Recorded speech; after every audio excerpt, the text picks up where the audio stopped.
Doing stuff which is bold enough that makes people take note. If you're creating something which is vanilla, like it's a great ice cream flavor, but it's not necessarily a great thing to kind of get attention.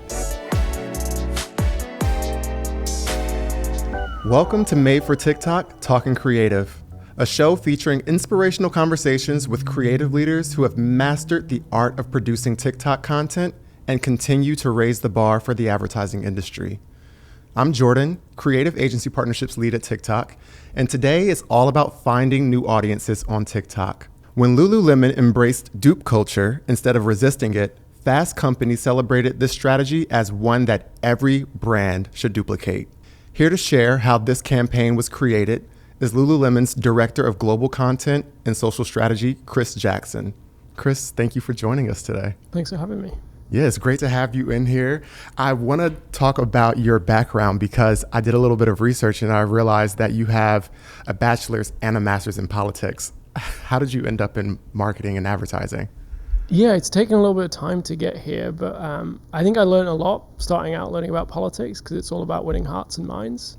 And I think you can kind of apply that to kind of advertising.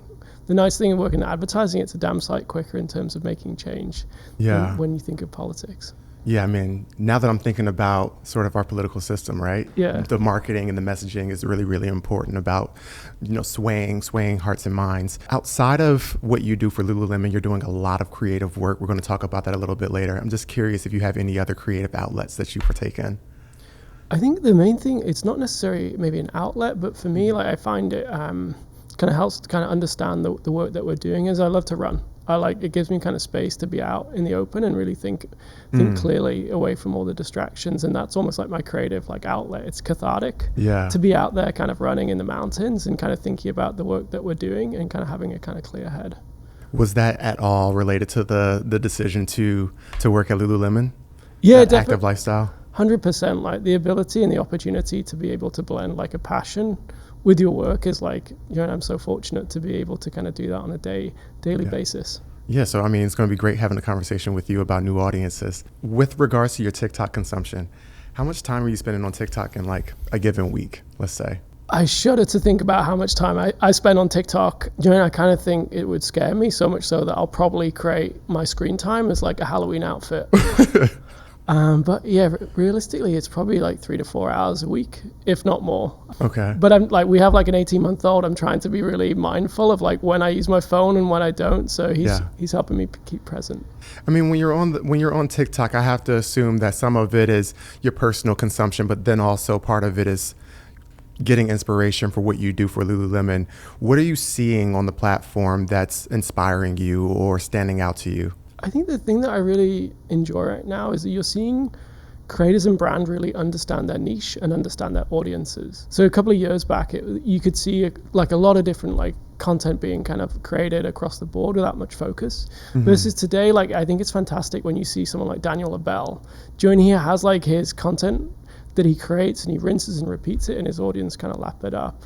Or you look at Haley Bailey, she is a weather maker on the TikTok platform.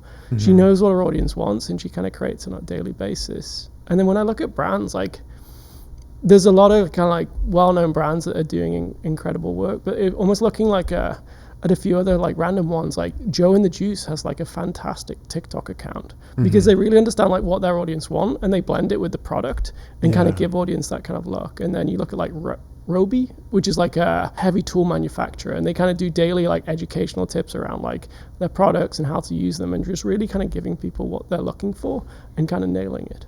Yeah, I mean, the great thing about TikTok is that there's so many niches and subcultures there that you can truly find any type of content that you're looking for, whether it's, educational or entertaining or just, someone telling you about their day. So you can just have insight into another part of society.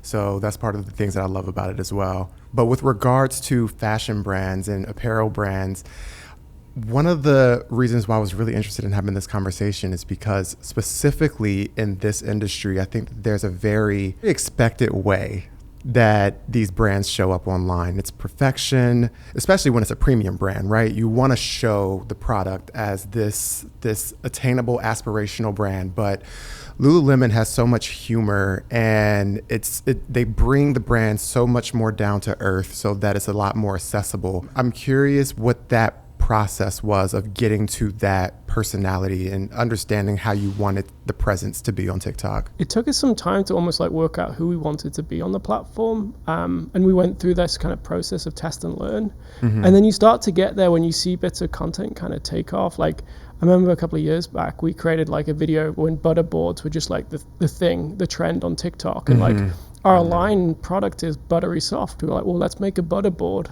around this particular product, and like it took off. And so what we started to see was this opportunity to blend like product with trend together.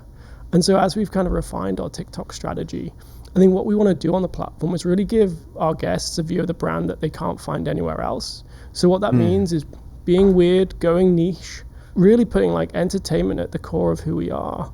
And then with every kind of piece of content we create, like if it doesn't make us laugh or it doesn't make us smile, like it shouldn't go out there. Like that should be the litmus test. And I think as we've done that, we've started to find ways and seen the response from our audience. They're giving signals that this is what they want from us. And so how do we do more of it?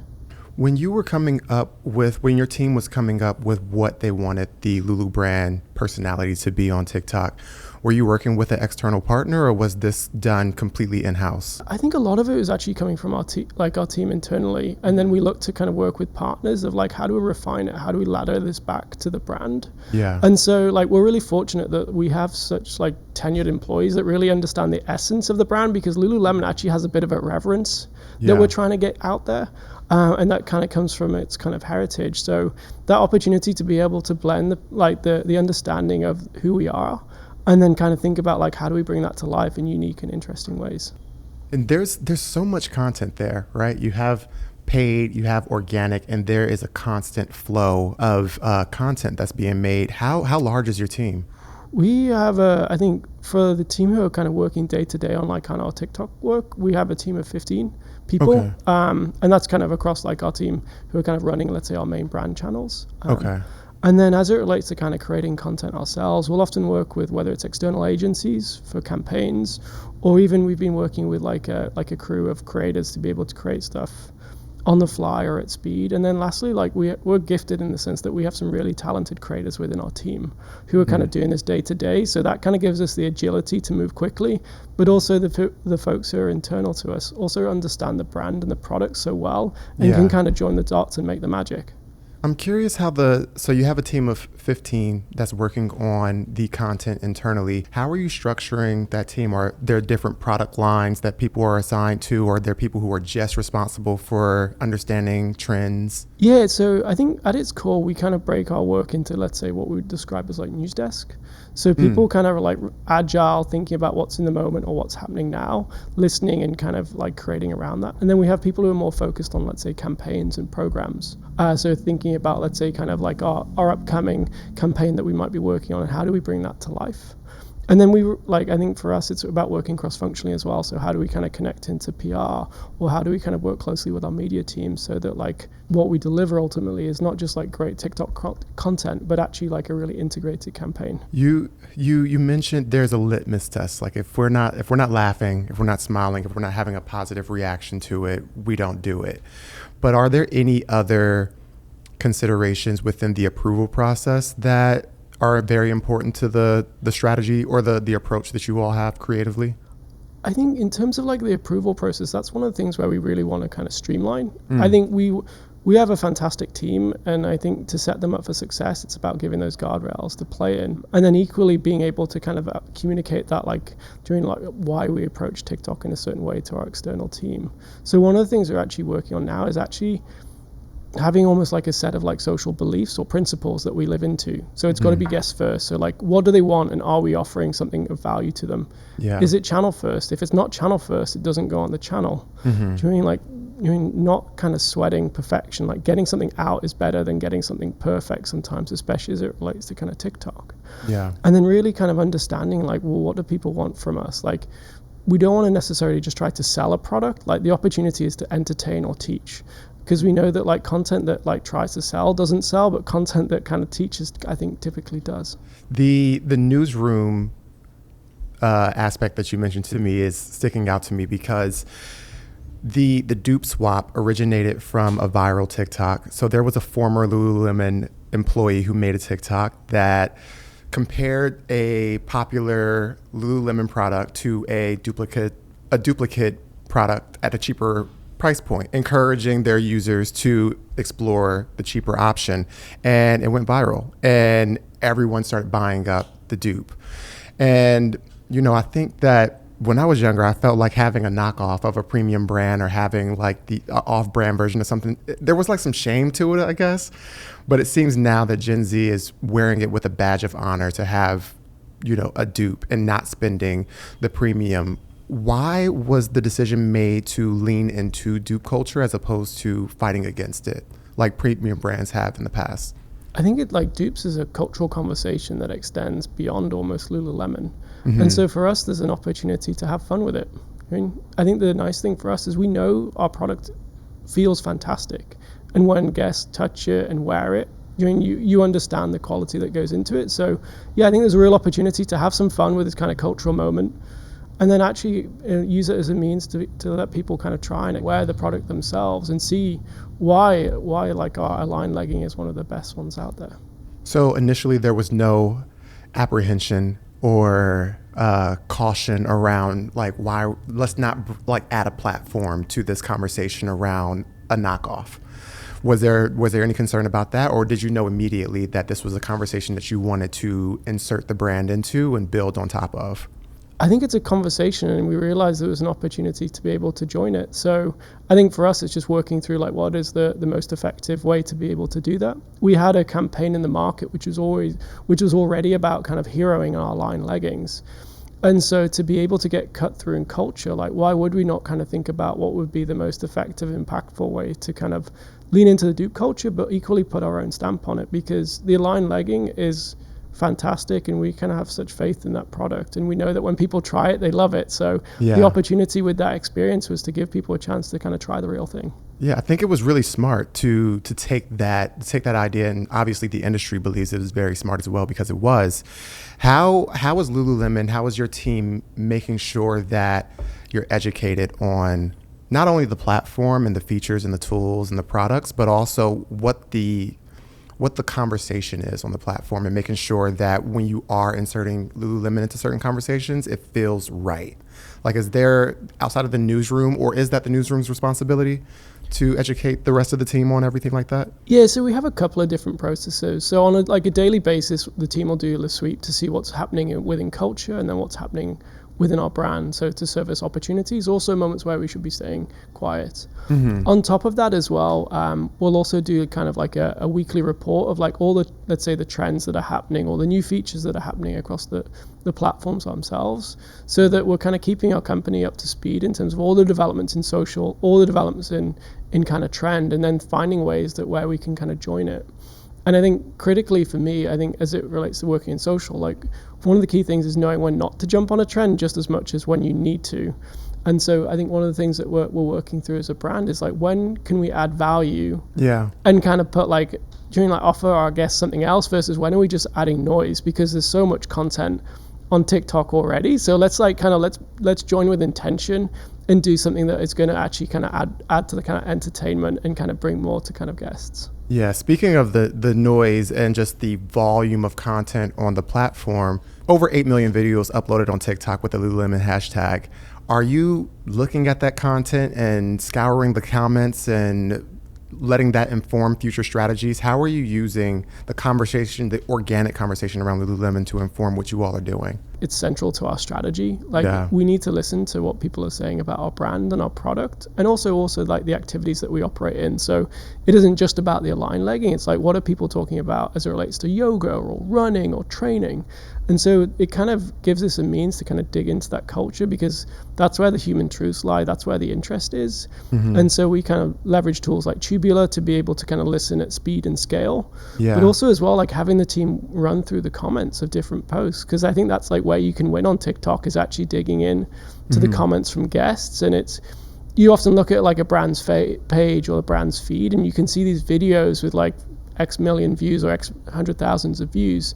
But actually as well, it's really interesting when you start to see the brands where they're engaging in the comments, and you can see actually the comments that you're dropping in are often getting just as many views or engagements as the videos themselves. Yeah, I love that about the Lululemon strategy, and our teams do as well, is that you all are very, very active with the conversation around your brand on the platform. I see that you all are replying to comments often with videos.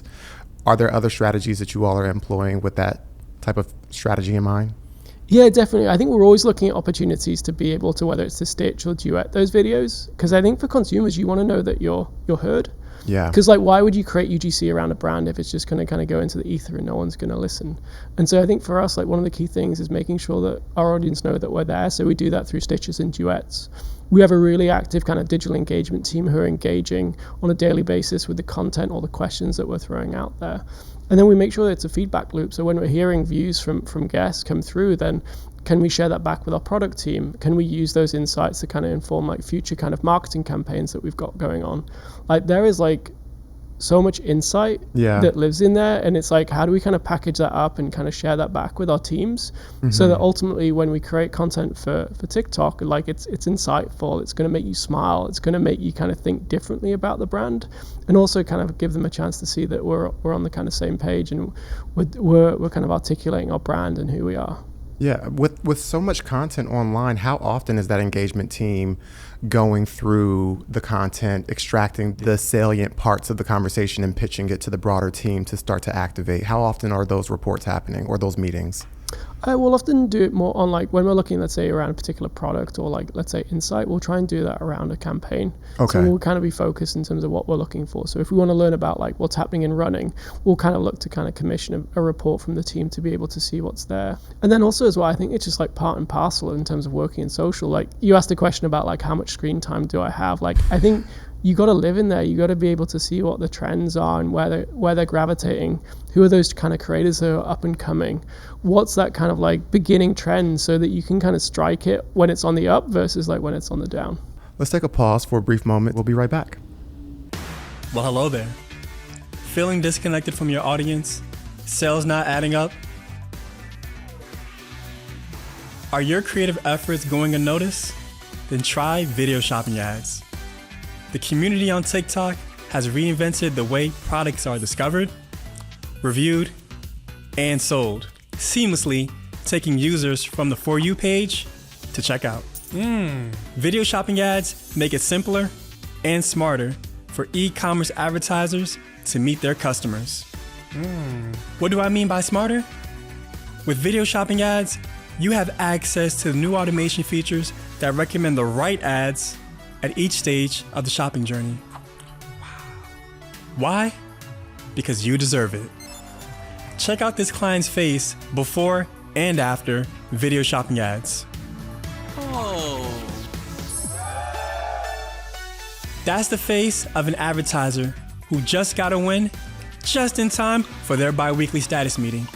Like they say, there's no news like good news. If you want to supercharge product sales from the For You page to checkout, then video shopping ads is your answer. Take your shopping experience to the next level. Contact your TikTok representative to get started today.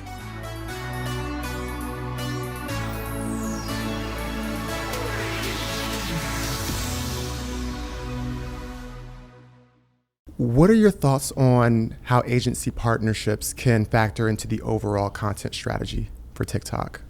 I think our agency partners are kind of critical. I think one of the things that we've been kind of working through over the last, like maybe year and a half is really getting that right bench of partners to be able to kind of support on different needs. So whether that's stuff which is in the moment or whether it's kind of like having that agency that can help us kind of really understand like the concept or the platform, and then working through in terms of bringing that to life. I think increasingly are looking for that kind of like strong bench of people who can support in different ways and really can help us concept and create. So we don't want to just be like, let's say, leaning into trends on the platforms, but actually how can we start trends? So who are those agencies that can help us dig into those insights and then create impactful content or source like engaging or interesting creators that we can partner with to kind of help take our brand or our campaigns to as big an audience as possible. Are there any specific briefs or projects that you're working on where you're like, this is a job for an agency to step in? And what are the key attributes of that type of project? Yeah, I think we're definitely trying to be mindful of like when is the right time to be able to bring a partner in, what can they kind of add and kind of accelerate for our team. So I think for us, it's like I said, I think as we think about working with agencies, it's really kind of like helping to kind of to get cut through. So it's the bigger idea. It's not just like executional and really kind of pushing our thinking. So I think again, like I think we have such a great foundation in terms of our TikTok kind of channel and on our content channel, but we're hungry to kind of evolve. Our brand is growing. So some of the stuff that we're working through is like, how do we start to be able to communicate to different audiences on TikTok? So if we want to speak to runners versus yogis versus people who are interested in train, I mean, we have footwear as a new kind of product category. And then internationally as well, like we need to be able to kind of think about how do we scale kind of our TikTok approach kind of globally. And so we almost have these like intellectual kind of problems that we're trying to work through. And so I think for me, that's where the opportunity is for agencies of almost like helping kind of simplify and kind of cut to the chase in terms of like, actually, what do we need to do on this channel and how do we entertain? So it's fair to say that TikTok is sort of your research and development tool to an extent, because this viral video happened with this dupe being promoted, and the team decided to take this insight and build a much bigger campaign that extended beyond TikTok. Can you talk to me a little bit more about the dupe swap and what that is? Yeah, sure. So we were already kind of planning like a campaign to kind of help build awareness for our line legging. And we had this kind of notion that there was an opportunity to do something around kind of the dupe conversation.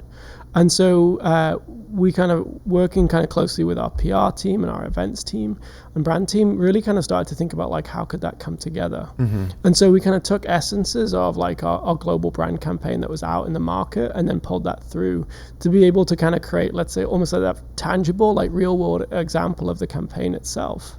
And then we just like wanted to think about like what's going to build the buzz, what's going to build the interest.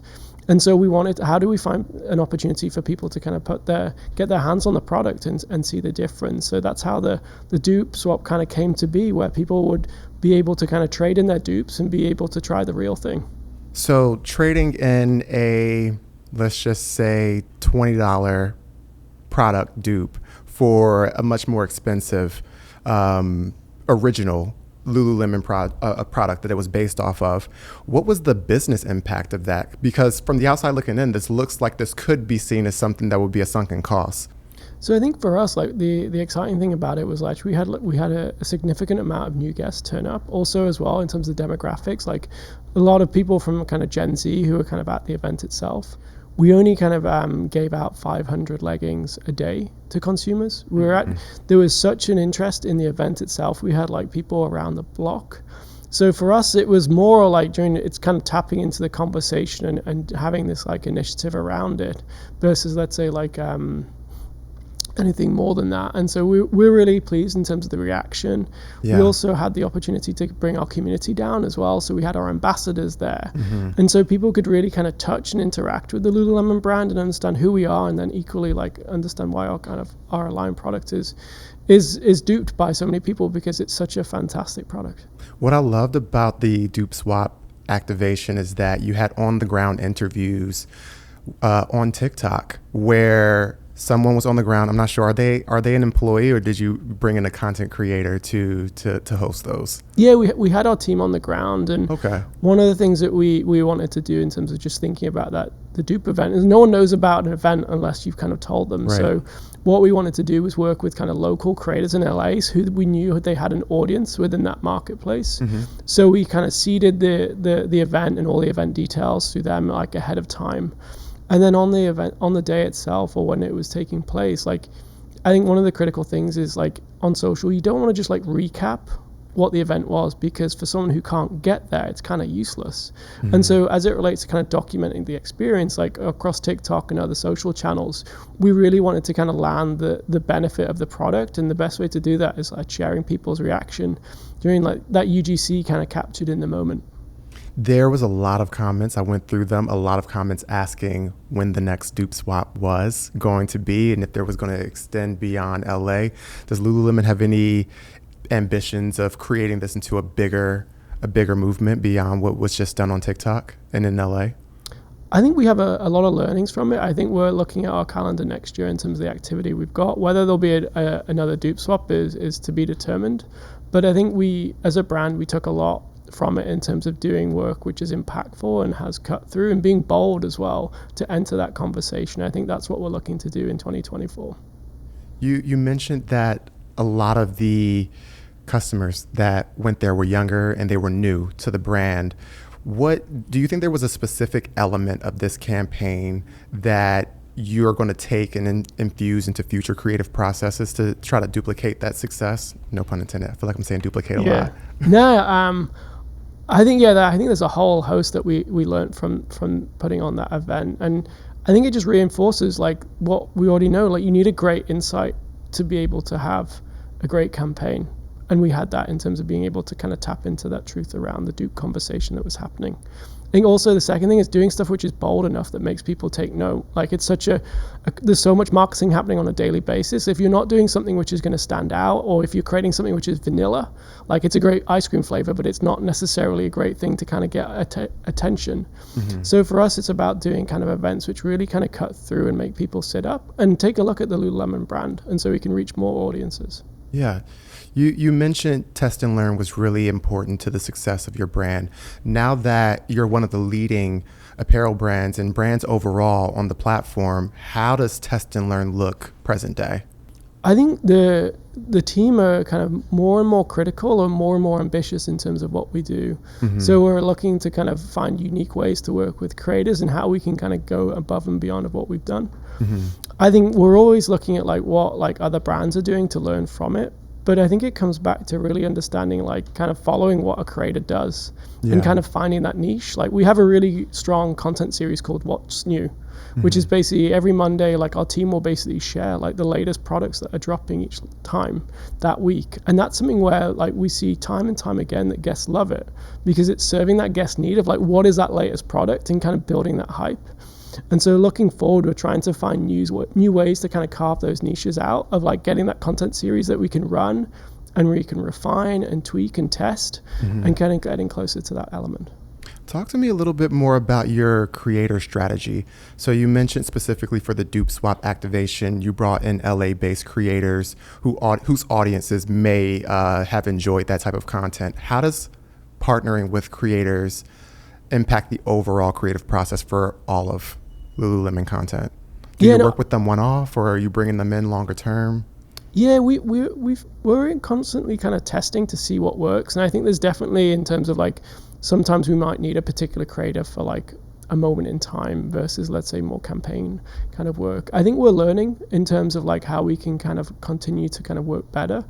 I think one of the most eye-opening things, and it feels really obvious to say and share, but I think we're trying to get more and more specific in terms of who the right people are to work with so that there's a brand fit, and then actually giving them like a broader brief. Like historically, I think we were almost like too loose on the creators we could work with, and then like a very prescriptive brief. So I think looking ahead, I think we really want to make sure that we're working with people who align with our brand, that they use the product, they get it, and then kind of letting them do what they do best. I think for us as like as a team, it's like giving them the opportunity to be able to kind of storytell around our brand, because that's like the magic of like when you kind of blend their content series with our product and let them do what they do best is where we win. So what are some of the filters that your team uses to identify the right Lululemon creator? I think they got to make it like they've got to have like a hook or like they've got an audience because they're creating content that people are kind of looking for on a daily basis. I think there's the opportunity to be able to plug into kind of the conversations that are happening now and are of the moment. So again, we're constantly mindful of like who's on the up, like trying to find like the people who have got like that kind of like that energy behind them and seeing where there's an opportunity to kind of plug things in. And then sometimes it's quite tactical in terms of opportunities or just the people that we're seeing on the feed that like entertain us. And then like, is there an opportunity? So we recently worked with Grandma Dronick, I believe is her name, who is like a senior, to promote like some of our back to school work and kind of having fun with it, versus we worked with a creator who was all about like dancing like different pasta shapes, and we got her to basically dance like different Lululemon colors. So we have fun with it, and we want the creators to have fun with it as well. Yeah, you mentioned that there are a lot of projects that you're working on with creators coming up, but I'm just zeroing out and going a bit more broad. Are there any upcoming projects that you're particularly excited about that you could share? Yeah, sure. So in 2024, we have an initiative called Further. So on the 6th of March, we have 10 of our ambassadors who are each attempting to run the furthest distance that they've ever ran before, with the hope that potentially one of the ambassadors will run the furthest distance that anyone has run. We're really excited to be able to kind of storytell that moment. It's going to last over about 6 days. Okay. And so thinking about like, how do you kind of bring that to life? And we're excited to almost treat it like it's the latest like TV release. Yeah. So like, how do you build a hype around it for like a trailer? And then you've got almost the premiere and kind of bring that to life on TikTok, and then almost storytelling each day before potentially kind of live streaming the experience itself. Wow. How does production for something like that look? Is this something that you will rely on creators to fulfill the production element, or are you bringing in an external production team? Is this something being shot by your team? I think it's probably all of the above. We're really just in the midst of kind of mapping that out. But I think it's the opportunity of all of the stories that we want to tell from the brand, and then where is the opportunity for like a creator to kind of bring that to life. So that's really exciting. I'm waiting for that to hit my For You page. Thank you for sharing that with us. My final question of today is, can you share any tips or advice for brands or agencies who are looking to get started on TikTok or maybe find new audiences? Yeah, definitely. So I think for me, you need like work out who you want to be and then turn up the volume to 10. I think there's a real opportunity to like, you need to like have something to say and kind of bring your kind of personality to life.